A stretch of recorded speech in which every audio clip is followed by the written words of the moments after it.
Awesome. Yeah.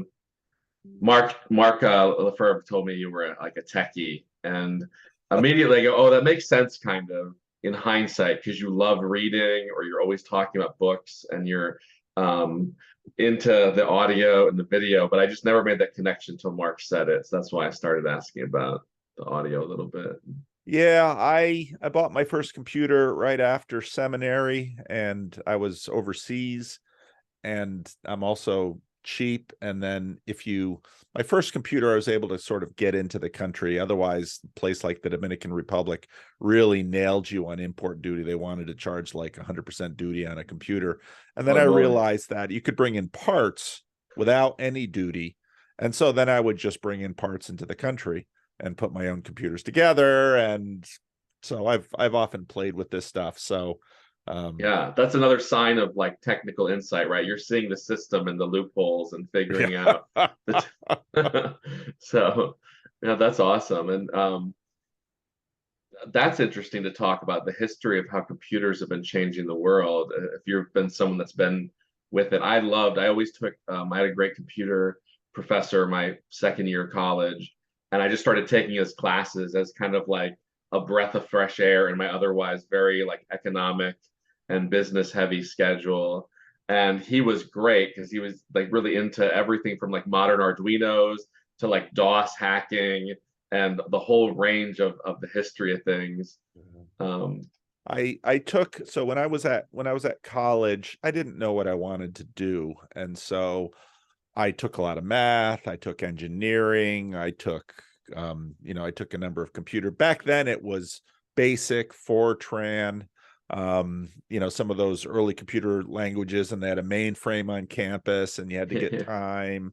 And then PCs were starting to come in when I was in seminary, and they were basically used for word processing, but I didn't have any money for it in school. So finally, when I got my first job, I bought a computer, and then played around with SimCity. That was a kind of a revelation, and little games and stuff, and started building my own. And so, and that's really been handy in this because I feel bad for John Vervaeke because he did Awakening. First he had his cognitive science and Buddhism class where the sound was really hard. And you can even look back at Peterson videos and see sort of the development of some of that. yeah, yeah. But I right from the start, because I'm just by myself here at the church, it's a small church, I knew that anything I wanted to do, I was going to need to do myself. And so, I played around with YouTube and I built computers. And then when I decided I wanted to do more video stuff, I had to figure out the sound, I had to figure out the video. And so actually, if you go way back before the Jordan Peterson days on either the church channel or my own personal channel, you'll find some really raggedy videos where I'm Yeah, just kind yeah. of playing with stuff. I had, I didn't have any subscribers. And so I just play with things and throw them up on YouTube and see what happened. Well, that's the beauty of anonymity, and something like our world keeps losing in this like desire to be super famous super quick. And I love It's music, a bad and desire. it is though, yeah, because I was gonna say like Aerosmith was like bad for 10 years and then just dominated for a decade or 2 decades, or and then punk rock like Bad Religion, no one's heard about them outside of a small group, and then they're like the biggest flagship band after that, because it's better to fail privately. It's much softer when your critics are like your family and your friends, or a group that barely knows you, and there's something about staying small that like people just resist so strongly Well, right I now. was So I was playing around with YouTube, and again, you'll find some videos before the Jordan Peterson thing. And then of course Freddie came along and said, "Pastor Paul, me and you should do a TV show." And I'm thinking, I'm not going down to public access. And so I said, we'll just do the Freddie and Paul show. And we had, you know, two or three people that would watch it semi regularly. And that was me and Freddie and his mom and my mom and sister every now and then. And so we just played with it. And then, of course, when the channel got a lot larger because of the Jordan Peterson stuff, I'm like, oh boy, what do I do with this? And when it hit 2000, I was really unnerved because I did not want I did not want all that disruption. And mhm. I basically had to reconcile at some point that, okay, there's going to be more people. I'm going to have to deal with more people. The emails keep coming. This is part of my ministry that I'm going to have to deal with. But people early on were like, "Oh, I can't wait till this gets to 1 million subs," and it's like, I hope it never gets to 1 million subs, because just look at Jordan Peterson and his life, and okay, he's wealthy, okay, he's got clout, okay, he's got all of that, but he can no longer be a clinical psychologist. He can no longer be a classroom lecturer. I mean, those things that I think were really fruitful and life-giving for him, and I think for the world, were basically simply destroyed by his fame. His fame brings him some other things, but is it really worth it? I don't know. No, the comedians, I love comedy, and comedians talk about this. You want to be big enough to attract people that care about you, to have that really cool community, but not so big that you're the headline of Twitter and getting to, people that don't appreciate you hear about you and have opinions of you. And yeah, I love watching you, and you find this sweet spot, and are able, like, you have some of the most um vibrant comment sections out of anyone in this corner of the internet. And it's really impressive because it's not just people monologuing, and it's not just nothing. There's actual conversations Yeah. happening. Yeah. And that's hard to do because most people are coming in as like intellectuals or system thinkers, and they don't have, I think, that skillfulness that you have in kind of popularizing things and keeping things translated to that level that allows everyone to kind of participate in. It's really, I appreciate it quite a bit when I read your comments. And Well, I think that too is a function of size, in that the I I appreciate comments that disagree with me, because how else will I learn? There are trolling comments, fanboy comments. Okay, it's flattering. That's fine. People just expressing their appreciation, very welcome, because then it helps me know that, okay, I'm helping people. I'm being helpful for their lives. That's super valuable to me. Uh, People who are just in there to be a troll or be a jerk, that's a waste of time. I usually just ignore those comments. But even critical comments that are well thought through, and there are many of them in the comment section, and I do read them, and I gain a lot from them. I might not change my mind, I might not agree with them, but I'll usually learn from them. And over time, that kind of dialogue is really what conversation is for. And no, you're right. I'm tremendously grateful for those who take the time to write a decent comment. It's a very worthwhile thing. yeah, and it perpetuates that, right? When you embrace that and encourage that, and kind of reward it by interacting with it, that's really cool. And yeah, what is the, I mean, I think Jonathan Peugeot says this really well. Like, part of being part of the church body is being around people that you disagree with. And there's actually a huge benefit in that. And I've tried to appreciate that in the world, and it's helped me grow, I think. And so how does someone become skillful at that? Because it seems like our culture is like sameness and self-isolating. Yeah. And that I used to love, like in like the old timey days, they'd say like, I agree to disagree. And we've almost lost that. Yeah. It's practice. It's not leaving. People are insufficiently people insufficiently appreciate the art of not leaving, a relationship, of not leaving a church. This is, some of the monastic orders have the discipline of basically of staying. And there's a tremendous amount you can learn from that. Now, the reason we don't do it is because it feels like a waste of time. It's annoying. We like what we want, and we want to get what we want, and so we pursue it, and so we leave and we go on to something else. And what that does is make us a prisoner of our desires and our whims and our wills. And this is tomorrow I'm going to put out the first of what will hopefully be a significant series on the marriage crisis. And it's conversations with Rod Hare and Eamon and Catherine Wilson. And so much of the wisdom of marriage is not leaving. I learned this when I was and before I was married. My pastor in Grand Rapids, Dave Beelan, who's been on the channel, he was recommending Walter Wangerin's book on marriage. And it's a very basic book. It basically said, don't leave and learn to forgive. If you can do those two things, you can stay married. And it's, if you can do those two things, you can actually grow in marriage, even if your marriage is sometimes not fun or not comfortable. And part of where we're at in an affluent, powerful society is that people have the option to leave, and so they do. And there's a price for that. And it's the same goes for church, goes for friendships. I get a lot of pushback sometimes with, why do I continue to not only hang out, but sometimes on my channel give visibility to individuals in this little corner who have very critical things to say about Christianity, critical things to say about my particular tradition within Christianity, critical things to say about me.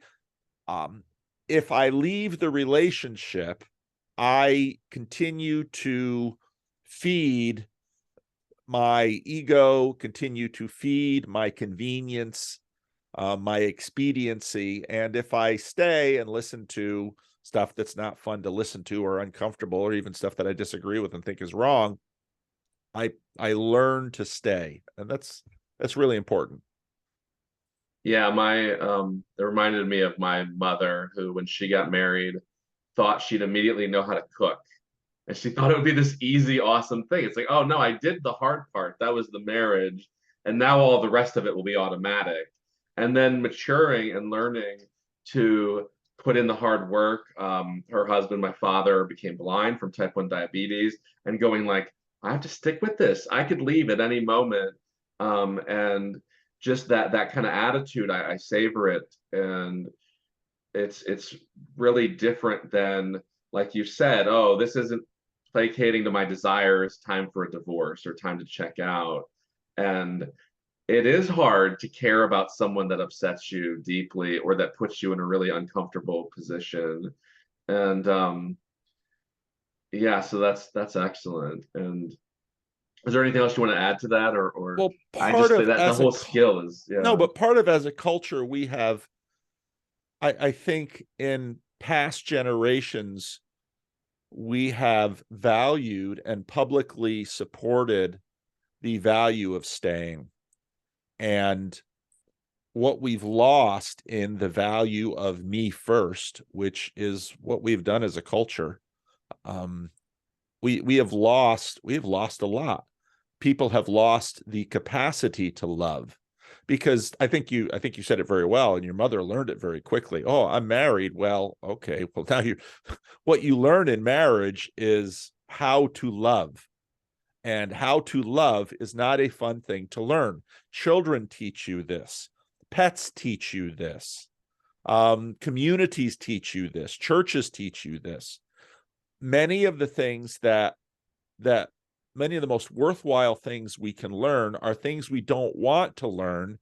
One of Jordan Peterson's great rules is do what is meaningful, not what's expedient. That meaningful is sort of a nice way of saying what's hard. And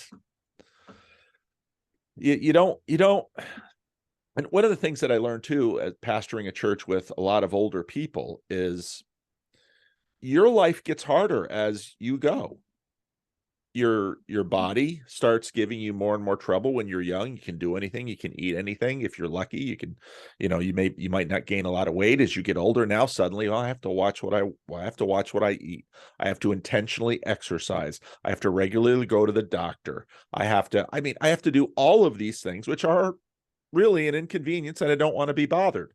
Okay, well, if you don't do those things, you wind up in your 70s or 80s with usually significant health problems that modern medicine will help you to survive, but you're going to suffer from them.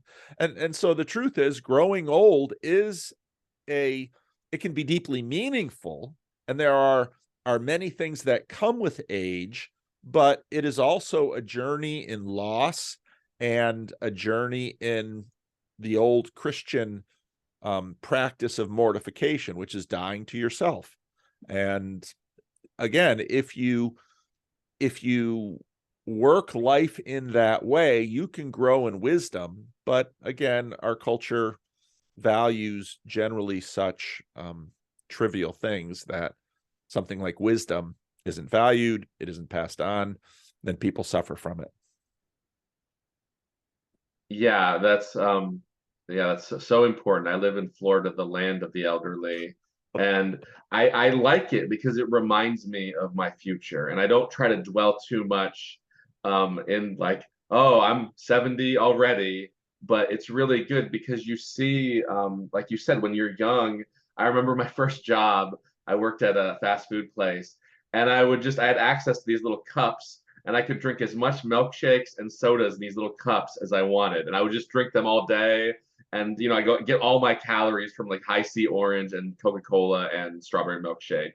And then, like you said, if you do that, you don't see obese 80-year-olds. You don't see smoking 80-year-olds. You don't like you see someone, kind of hunched over like this, and I do, and I go, "Oh, pull your posture up." Like gravity is happening even if your healthy body doesn't notice it. I can notice it consciously and remind myself through observing others. And yeah, the psychology literature, because I have a master's and kind of an all but dissertation PhD in applied psychology.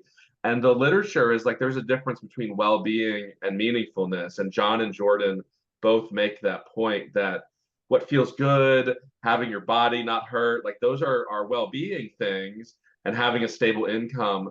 But like people will sacrifice that when they see the like life in their children's eyes for the first time, or when they commit themselves to these projects like you and John do that are not financially rewarding and socially maybe trying at times, but wow, it must be just something marvelous once in a while to reflect back and say, there's a community growing, like estuary is happening. I hear you talk about from time to time, and John participating in these things. Really, the Thunder Bay conference, right? Like, what was like the realization of actually just seeing that for you, just to tie it into that? It was, we're doing all this talking on screens, which is a wonderful thing that we're able to do. It's better than talking on the phone. We're able to share it via YouTube, which is a wonderful thing, and people are clearly benefiting from it. But there is something very different about being in a room together, and it's it's scale. Again, part of what we're bumping into and are already started talking about, scale is difficult. And so I was glad Thunder Bay wasn't too big. And I, one of the events I did very early on was my sister has a sort of an Airbnb in Connecticut. And I just basically said, if anybody wants to come to this, here's a sign up. And I had no idea what we would do, but there's rooms you can stay in at my sister's, there's hotels around, et cetera, et cetera. And we basically had a dozen of us, and we spent 2 days just in my sister's space talking. That's all we did. We just talked. We got to know each other. We got to share stories. We got to share what we've been thinking, and that was a deeply meaningful, helpful thing. And I made some friends from that experience. And Thunder Bay was a little bit bigger. We got to do paintball. We got to do some stuff on stage. But I think, as I saw in Thunder Bay and as I saw in the German festival, which was earlier and was really modeled after the Thunder Bay template, was the real benefit was people getting to meet each other, friendships getting made. I noticed that in the Chicago event that I did earlier in the summer. I was talking to one person, and he was like, well, I heard it was going on. I thought about going to it. He was thinking more in terms of, the stage stuff, but then you can see Paul on stage, you see Paul on YouTube. That's kind of the same. But then I heard that Chad was going, and I wanted to meet Chad. And so when I hear those things, it's that knitting together of community. It's those burgeoning relationships and those growing friendships. That's where the value is, because as you very quickly figure out on YouTube, you can listen to Peterson, you can listen to Vervaeke, you can listen to Vanderklay, you can listen to Peugeot, and all that one-way stuff. I mean, as long as we're giving you stuff that you find meaningful or helpful, fine, no problem. But it's the relationships with one another that there's real possibility for lifelong growth. And again, back to where we started, if you stay in the friendship, if you stay in the relationship, and relationships come and go, friendships come and go, this is kind of a natural part of the flow of life. But hopefully there are a handful of relationships that go for major periods of your life, maybe even your whole life.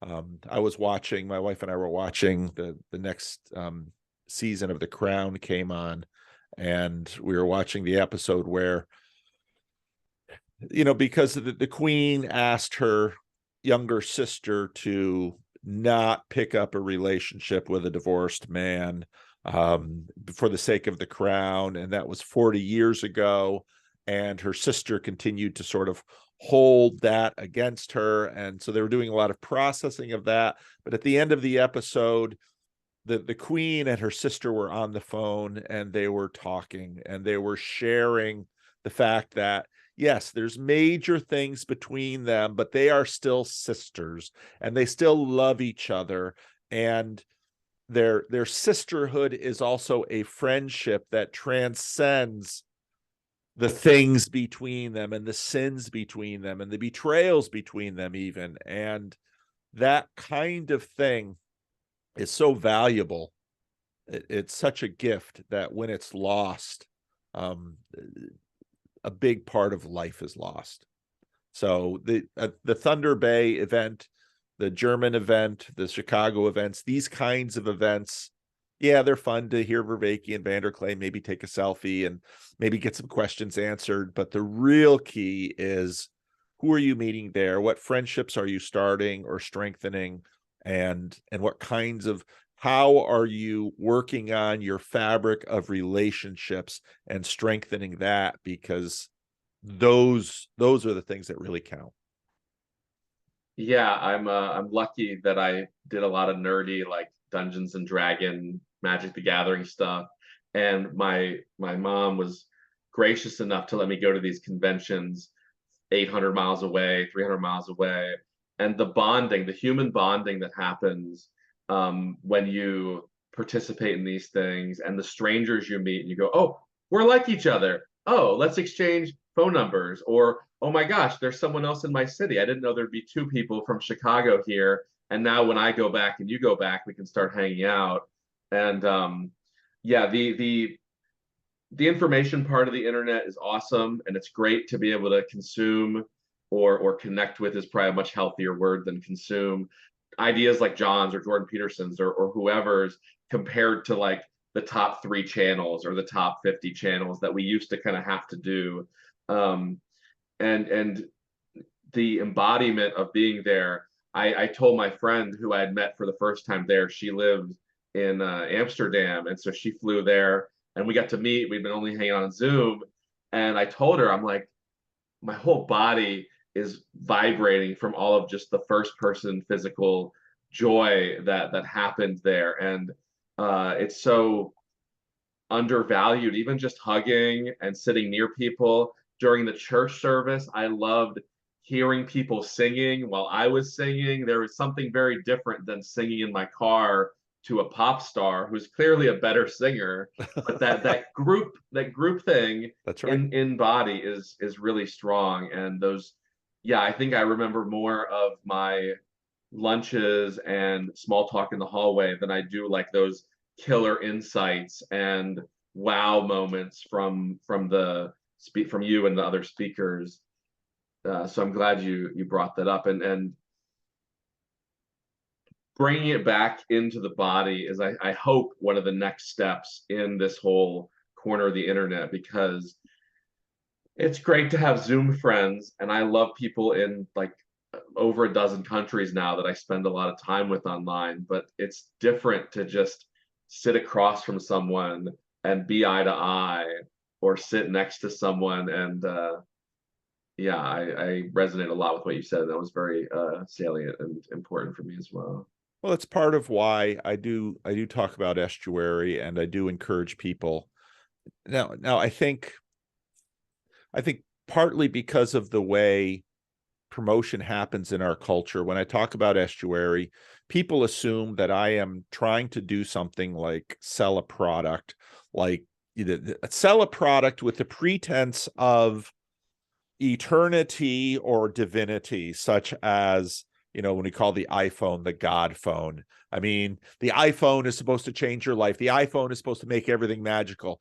Estuary is not going to change your life. Estuary is not going to make anything magical. Estuary is simply one of many opportunities to lean into your life, to try to bring that in-personness and make something happen. Now, again, I always talk about estuary as alongside church. I don't see it as displacing church. I see it as assisting people and perhaps a potential connection to church. But when you talk about what you experienced at Thunder Bay, well, that's what people have been doing, in churches, in pubs, in coffee houses, on school boards, in town halls. I mean, people have had to work together for all of human history, or not survive. And that press of working together has forced them to pursue the discipline of staying, and then all of that necessity has then borne other good fruit. And again, part of, okay, well, now, maybe I don't have to see another human being. I don't have to go into the office to work. I can work from home. Okay, I'm just going to Zoom people. And it's really comfortable to wake up, to get out of bed and, put on a shirt, work in my pajama bottoms if I have a Zoom call, and, have my coffee, have the particular kind of coffee I like, and to have enough money and to have enough leisure and to have enough this to be totally isolated. And then suddenly, well, why do I feel so lonely? And so, it's like Yeah, the so irony. many of these things are like junk food. So social media is like junk food. It's like, I feel hungry. Oh, a bag of chips. Eat a bag of chips. Oh, some candy. Eat some candy. And then you've got all that fat, all that sugar. An hour from now, I feel hungry again. More fat, more sugar, more milkshakes, more sodas. And you get in a cycle. Whereas so much of what we really need are, well, maybe you should go visit your mom. Yeah, but my mom always says this when I get there, and it makes me feel uncomfortable. Yeah, I know. Probably you should listen to her a little bit. She might not be wholly right, but you should probably go visit your mom. You should probably have a friend. You should probably go to church. Well, if I go to church, we're going to sing songs that I don't like. Yep. The sermon might not be any good. Yep. Some of the people there are annoying. Yep. All of those things are true. But when you go to the gym, you do things that you don't normally want to do, and going to church isn't that different. So, Yeah, you're right. Yeah, and um, I was lucky that there was a really, really shy woman in grad school that people thought she hated everyone. She was so quiet and no one knew what she was thinking. And I liked her. So like when everyone would leave class, she would leave last and I would just talk to her for half an hour, or we would talk. And one time she said to me, because I told her I was the only child, she said, "Oh, that's really sad. Your mom has no one around." And her telling me that, I go, oh yeah, I'm 1,000 miles, because I don't know if it's because I'm a guy or because I'm thoughtless or both or whatever, but I just wasn't kind of thinking in that frame. And that's how people used to think. And there's a really good book that's slipping my name, that when I was volunteering with these children who had been homeless and just horrible, horrible lives, and I kept kind of saying what you said, like, oh, can't we just feed them some junk food and teach them and they'll be easy? And they go, no, no, no. When you have no money, your relationships bail you out. When you're middle class, upper class, and I've been in the most wealthy, affluent neighborhoods because I tutor in the county, and I know people that knew George Steinbrenner and that the penthouse of the tallest building here. And they're just as annoyed by their private neighbors as we are by our apartment complex neighbors. Yep. You keep building the fences, and then there's like a psychopath with $50 million in your neighborhood instead of one with no money. That's the big difference.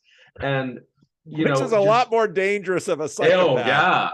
yeah, yeah. The drama that sometimes I would see paled, or at least was qualitatively different. Yeah. So it's we forget, once we have a certain amount of material success, how important relationships are, and we're all dependent as children and babies, and we're born in need for these relationships where we don't question their value. And then once we become like adults, we forget, and kind of going back to that level and going, no, one day my car is going to be broken down. If I'm angry and contemptuous to the police all the time, what about that one time they helped me? Or so I 100% find a lot of value in that way of thinking. And it's like, I don't know, John's, Eric Fromm said this, and I loved Eric Fromm before I knew John, but like the having and being mode stuff is so much less meaningful than a 5-year relationship, or a eye contact and holding hands and hugs and those things. Like, you can have all the tech in the world and the nicest house with the best view, but like you said, if you're alone, what a waste of a life if that's the majority of it.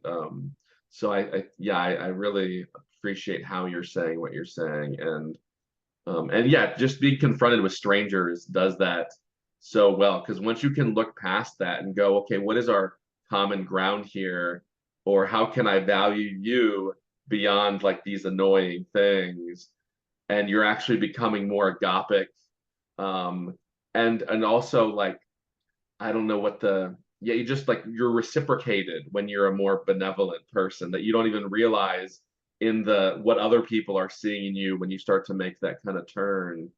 Um, and it's free, right? Like, going to church costs you maybe a small tithe. You throw in $5 for the donuts and coffee or whatever. Yeah. And it is very antithetical to a lot of the modern kind of values, but so wholesome once you start participating in it. Well, it's ironic that, on YouTube there is an entire, so when Jordan Peterson's 12 Rules for Life came out, it came out as a self-help book. Oh, okay. And in some ways, this little corner is part of the larger wisdom industry on YouTube.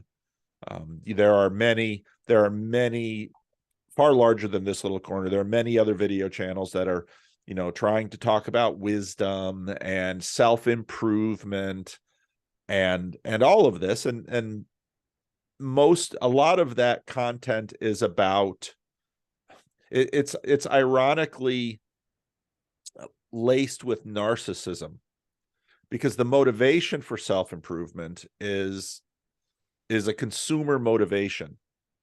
And the irony is that itself is going to continue to perpetuate the loneliness and the isolation and the narcissism, when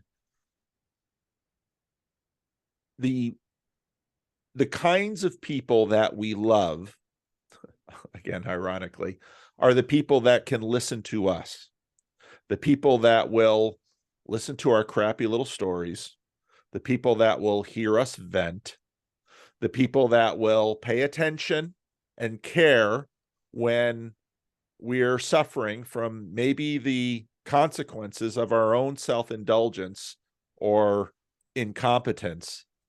again, it's in some ways your mother, it's your family, it's your church, it's people that have learned to love.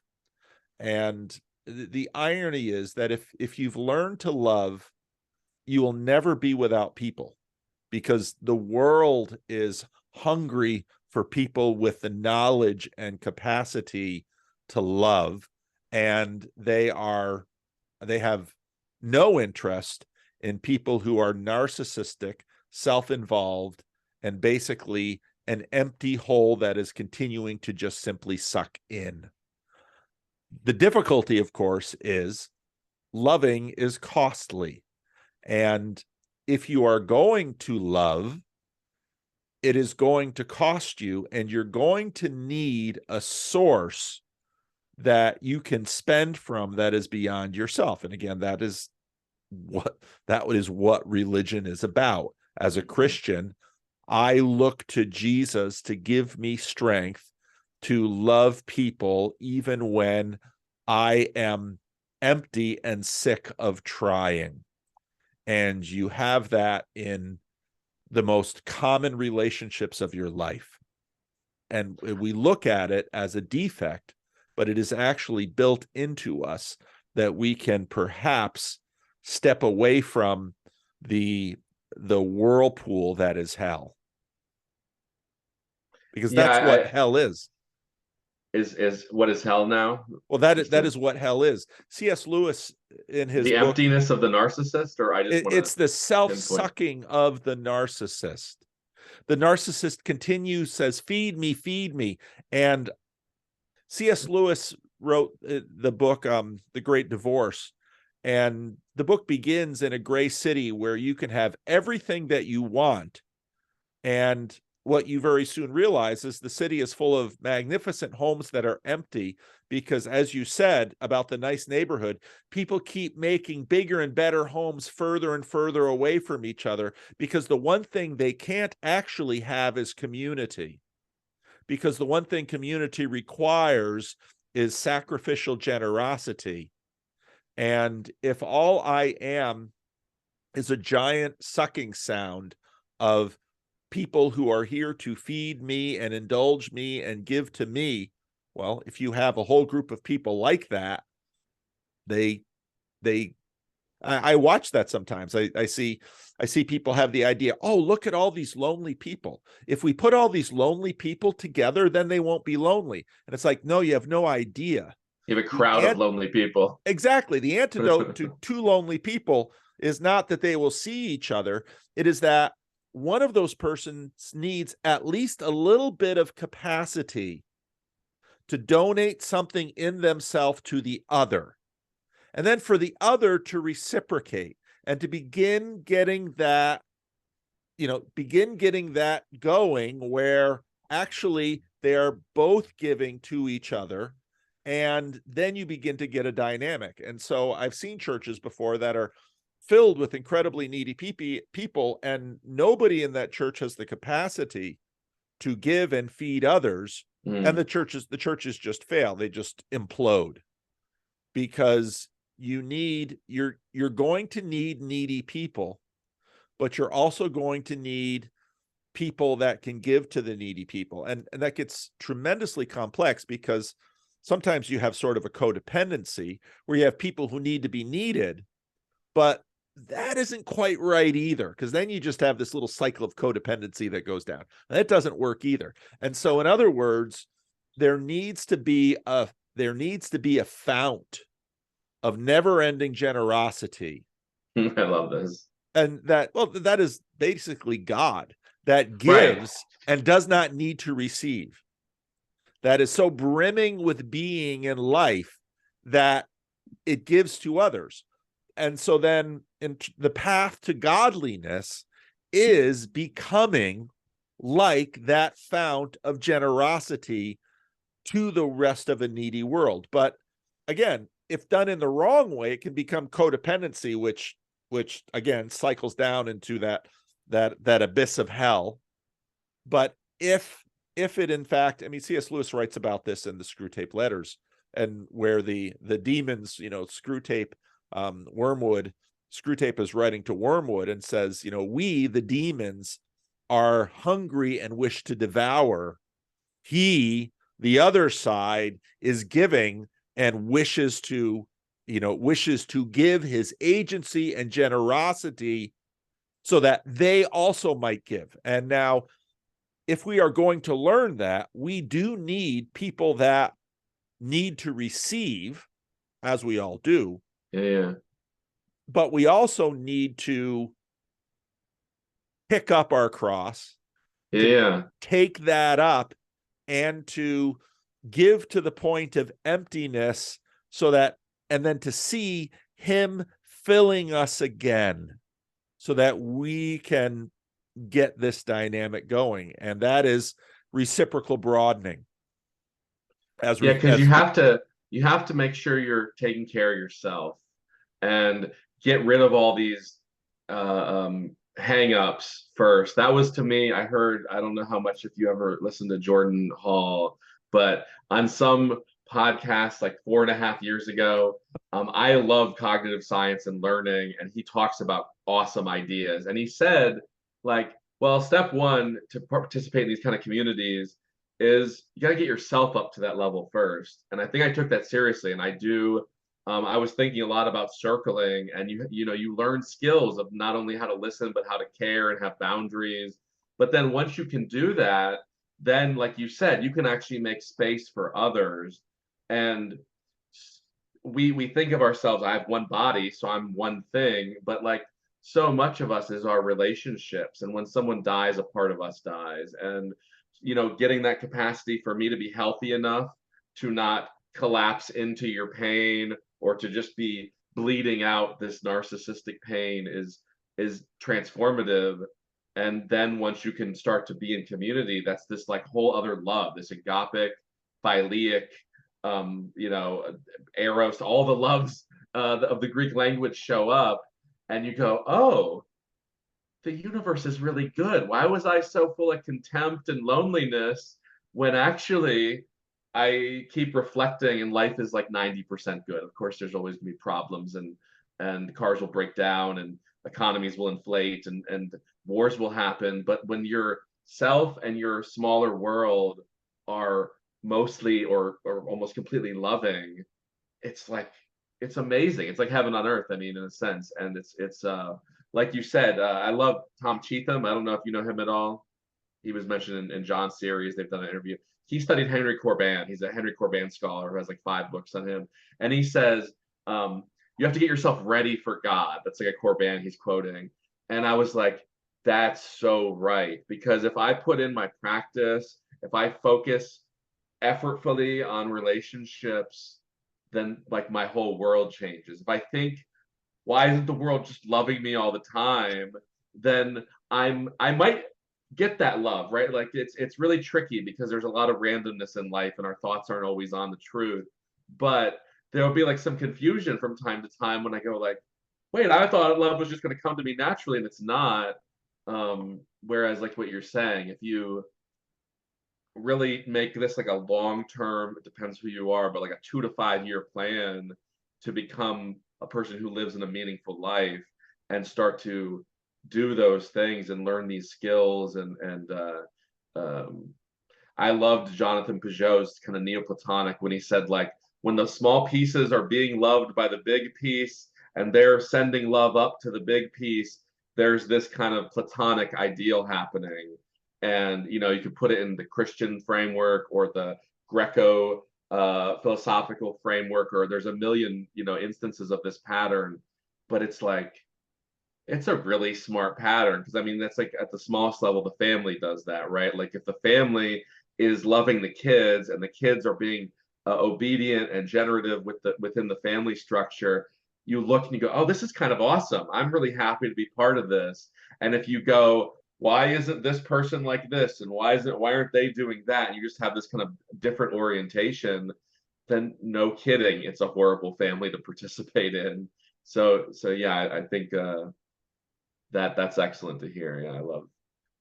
You're a pretty good talker for a preacher. Yeah, well, that's what preachers do. Yeah. we're talkers, and we like to talk. It's a besetting sin of preachers. They like to hear their own voice. No, no, I meant it in a compliment. I think one I of the know you things did. that most impressed me about both you and John, kind of being in, how do I say this? I take this the right way, like being in your kind of later part of life and being past that like career seeking thing, is that you have the safety to not worry about your reputation when you talk. And you can say, like, I'm already established, so I can kind of say things that might be a little controversial. Um, which I appreciate quite a bit, because it's hard for sometimes people that are younger to say these things, because they have to toe the line and such. Yeah, and that's a function of community. It's there's an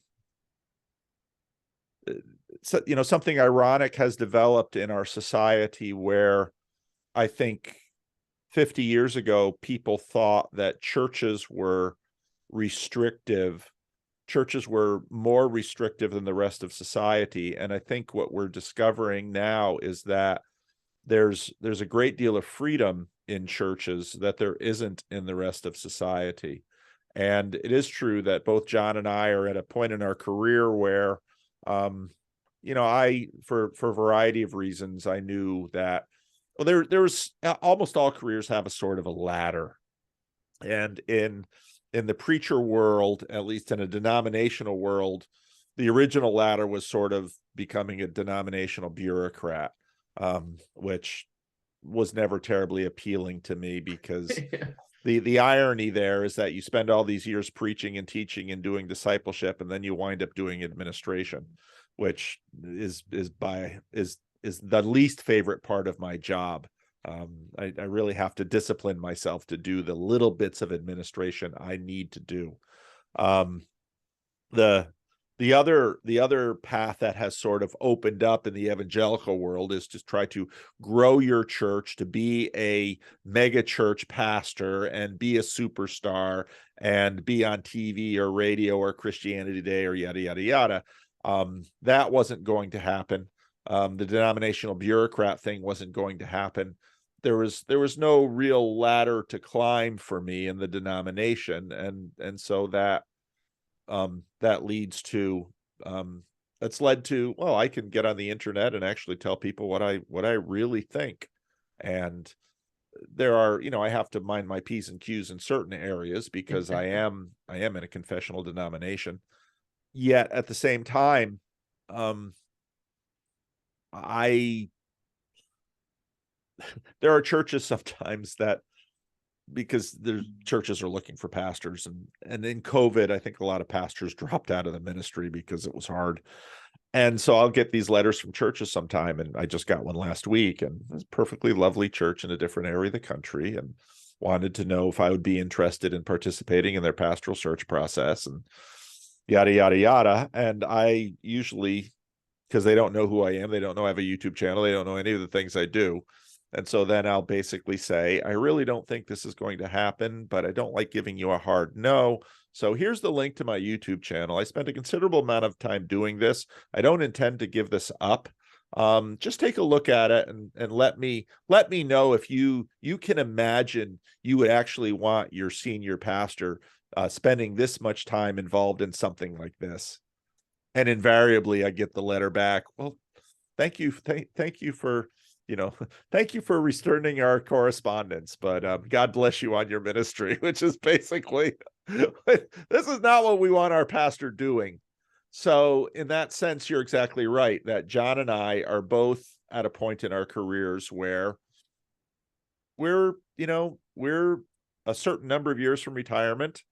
um we both have jobs that we can do this and our day job, and and it fits in well with what we're trying to do. So it does give a tremendous amount of freedom. Whereas if in fact I were 20 years younger, I would be facing, college bills in the future for my kids instead of having them in the past. Um, Having to consider reputation and a bunch of other things. Well, I remember a couple of years ago, one of my sons, he was playing around with some things, and he works more in the political realm. And he said, oh, you've done a YouTube channel and you've gotten a lot of visibility and a certain amount of clout from that. And I said, I don't recommend that too much to people in their younger years, because probably number one, you won't get off zero, because that's unusual. Number two, if you do, and if you actually are successful in the way that you imagine success should be, that's a very daunting path, because you will probably sort of put yourself in a little corner, and you will reputationally hamstring yourself that is going to limit your potential in other endeavors and areas of life. One should not really desire success, that kind of success, at a young age. I think in many ways a better path in life is, Scott Adams wrote about this in his book on success, which I thought was really an excellent book. Take your 20s and 30s, especially, to gain a lot of skills, learn some wisdom, gain a breadth of skills and experience. And then when you get into your 40s and 50s and 60s, then you can begin to leverage those things, and at that point do something bigger.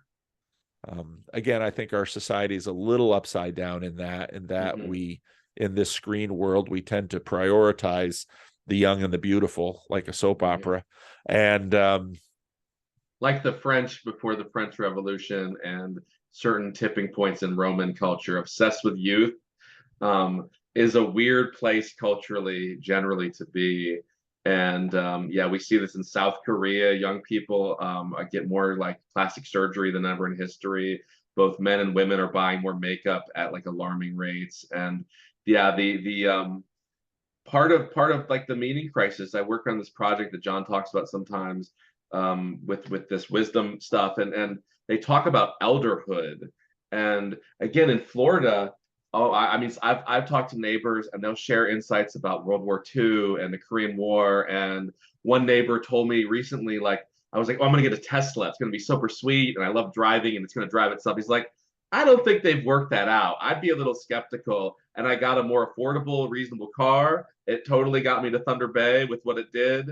And I'm really glad in hindsight that someone, 35 years older than me, just cared enough to share their thoughts in a way that like penetrated my consciousness and my intellect, and it helped. And yeah, it's very powerful, the humility that you learn by living 60, 70, 80 years. And we just treat those people like, oh, get them in the cheapest nursing home, talk to them as little as possible. And it sucks for everybody, because at the end, like, I'm going to be that age one time. And if that's what people are going to treat me as, that stinks. So it's not even good from a very self-centered point of view. And it's really sad that those people, part of what, if you think about evolution, what separates us from other species is we have grandparents and squirrels don't. And having four sets of people with four sets of perspective versus kind of 1 to 0 in most other species, not even two really. yeah. That's profound, and the amount of human love and wisdom that can be incorporated, whether it's a crossing guard role or a volunteering or just appreciating your grandparents more often.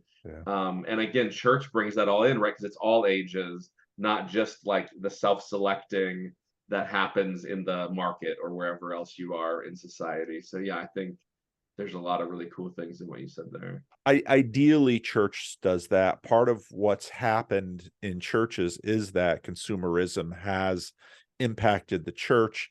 You see age and demographic segmenting in church.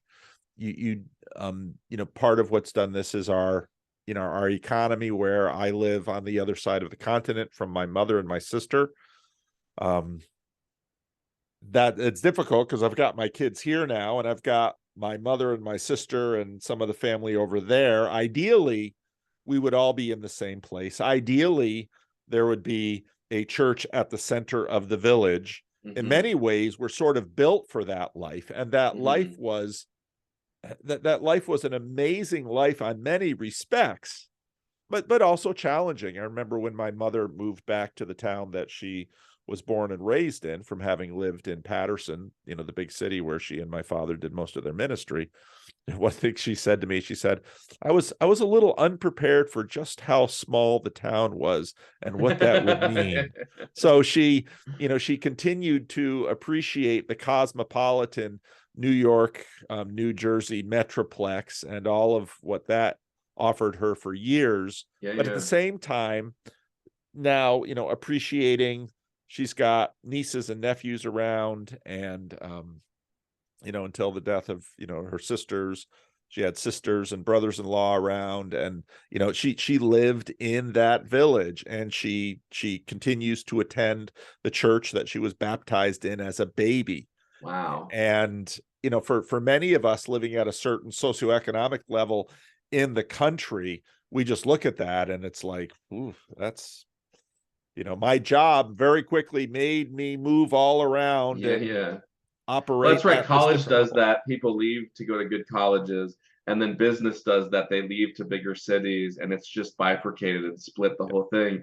And you said, I've heard you said today, even like you're from Michigan. All my family's from Michigan, and all of their relatives lived in these small towns, and they lived within the state, and they lived within driving distance. And now, my mom is number two of seven, and they all live in different cities, and they're all spread out, and then their kids are even more spread out. yeah, And there's something really powerful about going, oh, I'm sick, can you bring me soup, or oh, you surprised me, or even weddings become hard to achieve and things like that. yeah, It's we have all of this political, economic, logistical power, but all of these changes have, we've forgotten like the family in the center. And yeah, you can't replace a relationship with a great grandparent or a sister, or all the I remember when Facebook first came out and everyone had like 1,000 friends, and everyone's human brain's like 1,000 friends, what does that mean, the reasonable people were saying. And it's like, no, that's not 1,000 friends, that's a weird icon that you're reifying and being hypnotized by. But actually, one deep friend that you might get annoyed by sometimes, but that you uh suffer together with and celebrate together with, is uh way more meaningful than this kind of modern give me what I want thing. And not to throw the baby with the bathwater out, because it's awesome that we can, like you said, communicate with Zoom, and modern medicine allows people to extend their lifespans and remove things that would otherwise cause them in that ancient world with that beautiful church in the center in the small village to just die. Like the average lifespan in Rome was like 32, and half of all women suffered or died in their first childbirth. So it's like, I'm glad to leave that world, but we don't want to just leave the relational aspect of our humanity for these material benefits, which seem so attractive, right? yeah. I so when John talks about the meaning crisis, I look at the meaning crisis has been with us for a long time.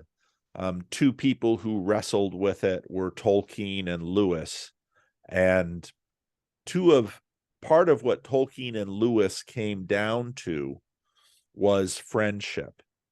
It's the best virtue. It's Yeah, in Plato. I think about it a lot, and yeah, it's so powerful because, like, just again on like an animal level, all insects, if they have the opportunity to go towards their species or alone, they go together. And bats hang upside down at night together. The You can never, Plato, his academy, it was all about friendliness.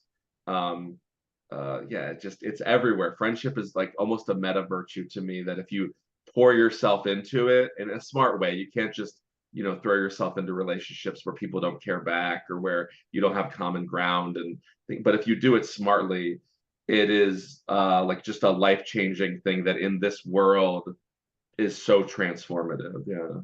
yeah, yeah. And again, it's something that is done.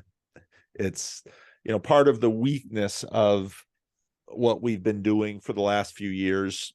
It is the weakness is basically the virtue of what you can do via Zoom. But what you can't do via Zoom, again, back to the Thunder Bay part of this conversation, is be there together. And it's you can strengthen a friendship via Zoom. You can maybe initiate a friendship via Zoom, but the friendship pursues a goal that Zoom can't host.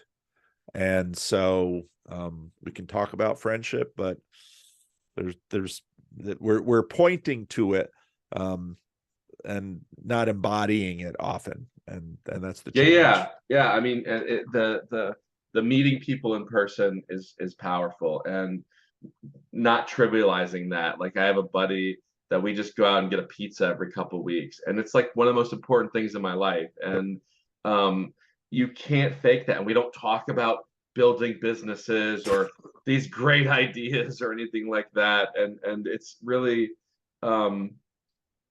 just such a simple thing to care and be cared for in an embodied way. I mean, kind of non-industrial cultures, their children are being held or within eyesight something like 98% of their lives up to 7. Our children are handed off to nannies, dropped off to daycare, screens. I love when I'm driving, you see like the minivan with the screens just blaring in front of you. And I had a Game Boy when I was a kid. I loved that thing. So I get kind of the allure, but it's like a simulated reality. It's at best like powdered eggs to real eggs. And so yeah, so Robert, how did you find this little corner of the internet? How did this thing start for you? Yeah, so I loved those brainy John Vervaeke lectures before his series, and I studied cognitive science. I've worked in multiple NASA labs. I've studied creativity, meditation, teams and training. When I was 12, I would go to the library and just read that little social science section that was next to the religious section and read about Buddhism and Stoicism. And I've read the Bible like 5 times, and my mom is a huge Christian. I've been baptized. So that's the long-winded way of saying I love this stuff. And I was studying in Michigan State in Lansing, where you know, and so that's not far from John. And I was studying there and studying things that he was related to. So I just emailed him, and we met.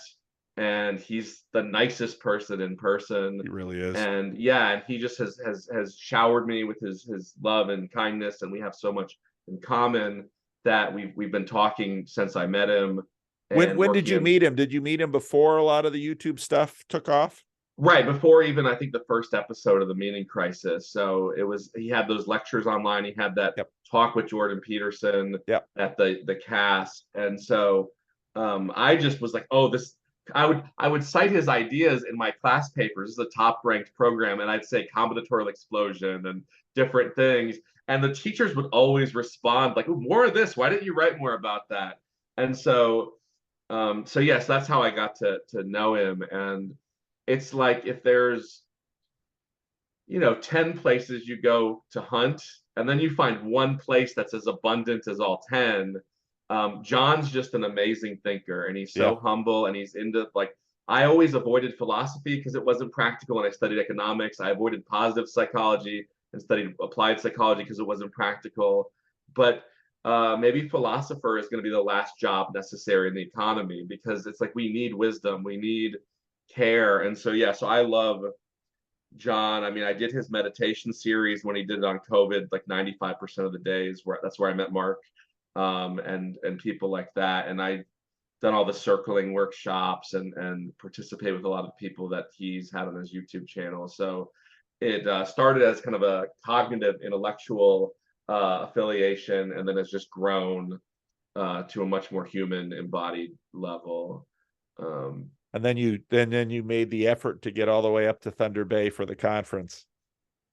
Oh, I was so excited about that. Yeah, because for so many reasons. I got to see John. Like, I think we shared, I don't know, 2 or 3 or 4 meals while we were there. Got to wander around Thunder Bay and hang out. And he is not like a potted plant, like he said.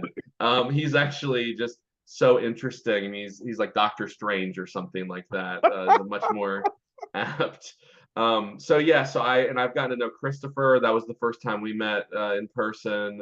and Sevilla King, who I now talk with like once a week, and we're reading a book together. And so I just keep like the bottomlessness of love. I just keep opening up more to this corner, and it gives back, and I open up more and it gives back. And it really did start a lot with just my fascination with learning and the mind and things like that, which John is, when he started talking those lectures about religio and artifacts and credo and all, I was like, this is so insightful. Like these views he's talking about are synthesizing kind of religion and cognitive science in such a powerful way that because cognitive science unfortunately just disavows the deep meaning stuff. I mean, for many reasons, it's really hard to go as deep into, like, even in religious departments, they're like a lot of non-religious people in religious studies departments. And so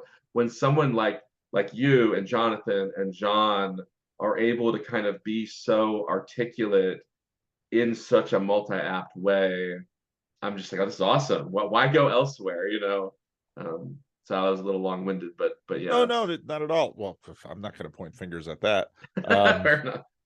So where do you want to see this go for you? I mean, what is the telos? What does this take you to?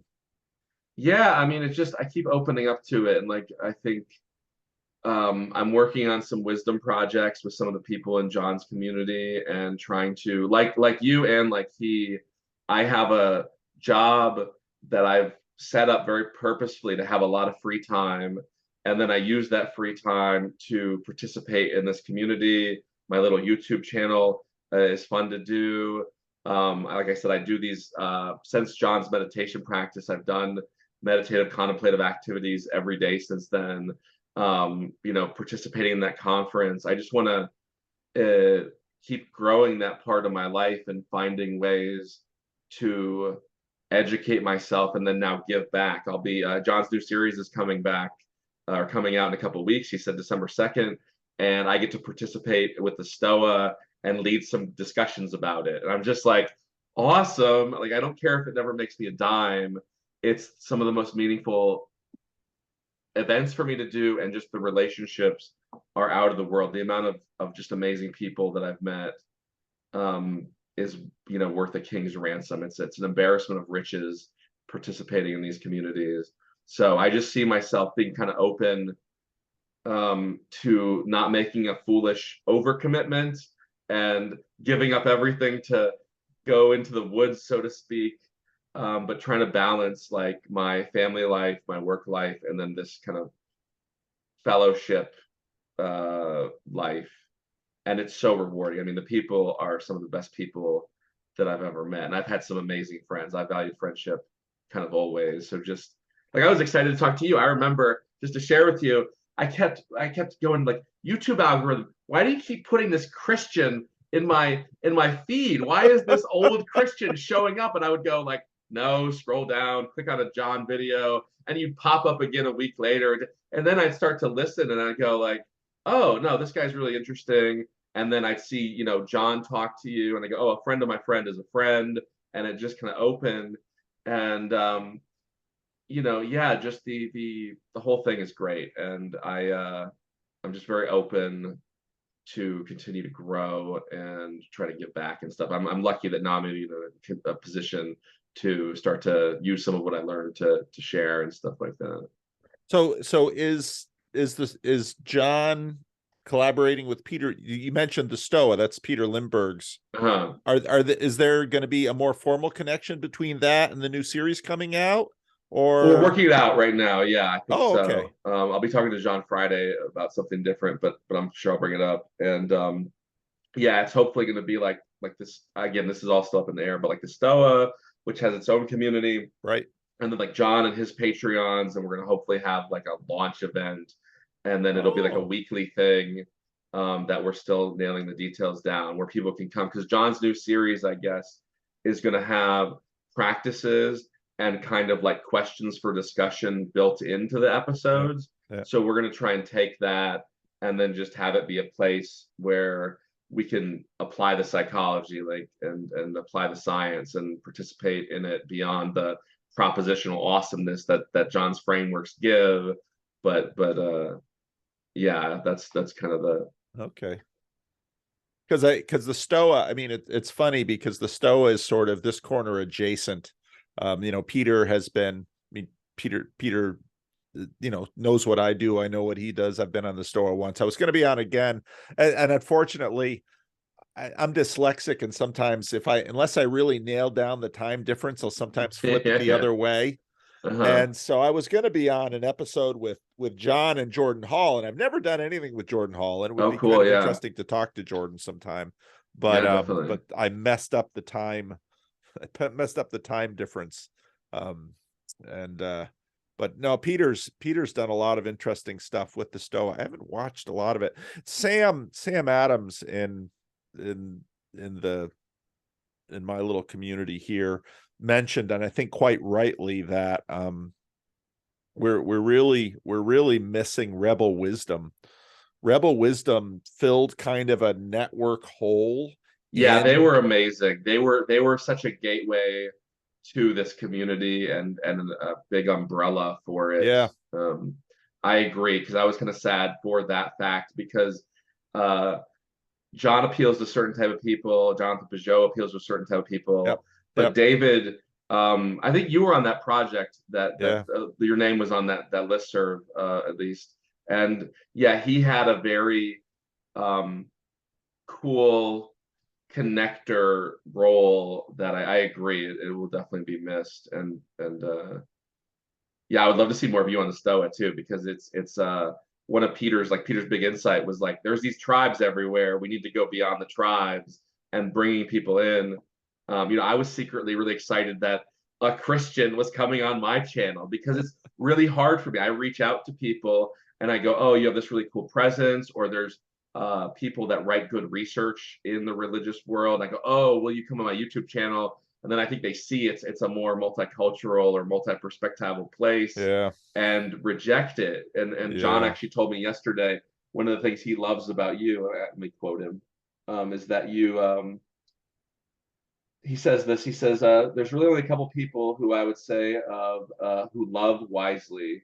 It's more important than perceptual, conceptual expertise. Not to say that you don't have that. Socrates argued for knowing how to care the right way, the rationality of caring. Paul exemplifies that caring concerning, reaching out for connection, bringing that living care into it. He said he admired it a lot, and that you use all these virtues to build community in this corner of the internet." And also like how you are he said not in a malevolent way but like in a good faith way, like you have the courage to kind of go beyond the norms of like the bigger church that you're in and connect people. And it's like first of all just like my whole like chest and torso felt John's care when he was saying that. It was really a profound um human moment, and it really is a gift you have that even like I try to think about it, like how does he do that? And it's really cool though, and people need that because I've mentioned in the email, like I read a lot of Eckhart. One of my best friends, who I met through John's meditation, is now in a pastor training, and there's so much wisdom in the Christian tradition yeah, that homing in it and partnering with it is better than reinventing things, like reinventing fire. And I read the New Testament with some friends once a week as well, the David Bentley Hart version, because they love that version. And every week, like all of us are like, oh my gosh, this is the best story. There's so much yeah. about love and pain and connection and sacrifice. And um, yeah, it's the whole thing needs to come back together. It's the gathering of the whole thing. And I know you do have to go pretty soon. Yeah, But yeah, maybe we'll land the plane in 15 minutes. How's that sound? yeah, absolutely. Yeah. Okay. No, there's the church, you know, John has just given so much helpful language to And it takes a while for some of these concepts to sort of sink in so that you can see it. But part of, what you just talked about in the church is a degree of opponent processing, where it's clear we all need boundaries, because without boundaries we can't differentiate, and without that differentiation we can't actually love, because love crosses boundaries. That's the whole point about love. For me to love another human being, there's a boundary. There's me, and then there's them, and love crosses that boundary. So to love, you need boundaries, and for boundaries to be meaningful, they have to be enforced and sometimes policed. And so what that leads is sort of opponent processing between boundaries and love. They need each other, but they have to interact. And so you really have to, there's a Tim Keller article that recently was out about the winsomeness. It's a video I want to make, but we have to, the whole business about loving is learning to bless the other without blessing the other who is different without losing yourself. Yeah. Psychologically, that's like a therapeutic thing. And okay, I can be totally into your perspective, but then if I'm not paying attention to myself, that's going to lead, especially in the long term, to very unhealthy places. Or I can be a complete tower and push everything away. Same problem. We talked about that a lot at the beginning. But when you can learn, especially like in a group, as it gets bigger, a group of 4, or a group of 8, or a group of 400, when you can hold both yourself and the other, Right. It's like double agape or something. Right. It's beautiful.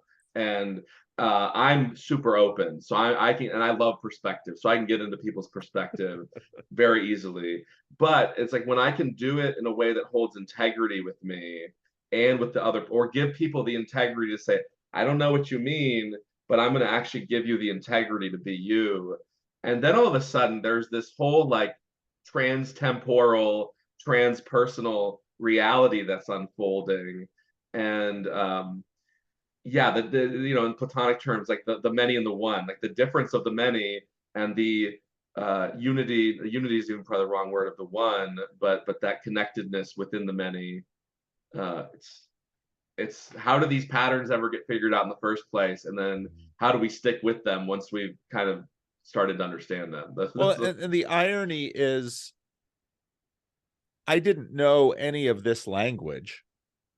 Yeah, well, that's the insight of that cultural cognitive grammar, and philosophers are really good at this. Some of them is saying like, we can't talk unless words have meaning and we're clear on their meaning. We don't want to just overanalyze words till they become like repulsive and unattractive, but we need to be able to say, otherwise it's this relativism where it's this power dynamic happens. But if we can say, no, let's get clear on this, and it matters. It's not like, yeah, it's very tricky, but that idea that a culture is the shared language, and that establishing that shared language isn't just trivial. It allows for a self-transcendence through it once it exists, or a beingness in it once it exists. That, yeah, it's I mean, look at the Christian language that punctuates atheistic speech, right? Like, it's so beautiful. The Christian metaphors and the sacrifice and the, you're crucifying me and he's a martyr, and it's like, well, that used to be our common tongue, and we could talk about life through that common tongue. And now in this kind of pluralist, individualist, scientific mechanism also destroys that common language. But yeah, it's super important. I think part of the awesome work you do is translating and clarifying people like Jordan Peterson and John, to allow that community to start to talk more with these words. Well, John has been so helpful in terms of giving me those words, because I mean, people will look at me and they'll say, well, how do you manage to do this? And I basically say, I don't know. And because a lot of who I am, I've learned from my father. I've learned from churches. I've learned from ministry. We didn't have any of, what Job called fancy Vervaeke words. We didn't have opponent processing. We didn't have combinatorial explosiveness. We didn't have relevance realization. I didn't have any of that language. I had to learn all of that. And then I had to sort of figure out how that language mapped onto what I saw, what I saw in my father. I so wish my father died in 2013. And he was 77, and so he wasn't that old. He just had a sudden heart attack, and that was it. But if my father were alive today, he would be having so much fun with this stuff. He would be enjoying it. I mean, he would be watching these videos. I'd have him on my channel. It would be, it would just be, because so much of this stuff that I didn't even know I do, Yeah. I do because I watched him do it, and Yeah. I Yeah. didn't even know I was absorbing it. Right. We learn And through imitation. We don't need to know how we do things. that's right. It's a paradoxical, often overlooked part of our humanity, is that I don't need to know how I breathe to breathe. I don't need to, if I have a model, I can just imitate that model. And you see other animals do this too, or animals do this too, and they just imprint and they don't question it. We have this conscious mind, this cognitive mind, but yeah, when you start to have the vocabulary, and yeah, so cool to be able to talk to things, talk to people in ways that you couldn't before. And yeah, it's we take that for granted because we're so relativistic, and we think like words don't matter, and nominalism, and as well. It's yeah, John and Jordan too, right? Jordan Yeah. Peterson gave people this existential vocabulary, because some of his best lectures are on existentialism, which Socrates, I think, was an existentialist. Christ was an existentialist. These people were not just arguing semantically, getting that vocabulary to connect people. I mean, that's kind of what a culture is. If you censor speech, you're trying to kill a culture. Um, Well, and I think Jordan too did a lot of modeling, and in terms of, mm, it's clear Jordan sort of gathered, and so especially the initial phases of what I did, I sort of worked from Jordan's gathering, because I knew that, you know in terms of what the level that he was getting to, there was going to be a lot underneath that wasn't, he was just on the status rocket, and there's going to be a lot of work that needed to be doing underneath. But he mm, also modeled the use of YouTube for this, and that was a revelation to me, because I didn't know what YouTube was. I didn't know its capacity. I didn't know anything about it. And then I'm watching him do this, and it's like, huh, there's a tool. yeah. We might, I was playing around with YouTube, but I didn't know anything about it. And so often we don't know anything about anything until we Well, new play with it. technologies, especially, right? Like you follow the leader and you can find someone that go, oh, wow, that can do that. And then, like John Vervaeke says, like reverse engineer that. And I always try to take things from like the third person and start to see them in my first person. And when I start to see and feel things, I go, oh, there's that idea. Like knowing you're going to die and knowing you're going to die are two different things. And so, yeah, Yeah. people like John and Jordan and you and Jonathan Peugeot, um, do that. They help us bridge the unconscious and the articulate and the embodied. Yeah, it's a beautiful thing. Well, I think we should. Any final thoughts you want to get out before we end transmission here? No, no, but would you be open to doing this again sometime? Sure, that'd be fun. Awesome. And Yeah, maybe bring in, if you've got another friend. I often find that, I mean, one-on-one is good, but sometimes another, you have three, then you get more ideas to sort of bounce off each other. So yeah, yeah. I'll definitely do that and reach out sometime. so that would be fun. Cool. Well, thank you so much, Paul. It was great to meet you in person for a moment. And yeah, I just appreciate all of what you're doing. Well, thanks for reaching out, Robert. And yeah, I'll post this on my channel probably in a few days. And because again, part of what I mean, for me, the goal of this is the knitting together of the relationships, of the fabric of the community. So that's really key. So Yeah, it's powerful stuff for sure, and it's a cool community to be a part of. all right. All Okay. right. Good talking to you, Robert. Take Yeah, care. thanks so much. You too. Bye-bye. Bye.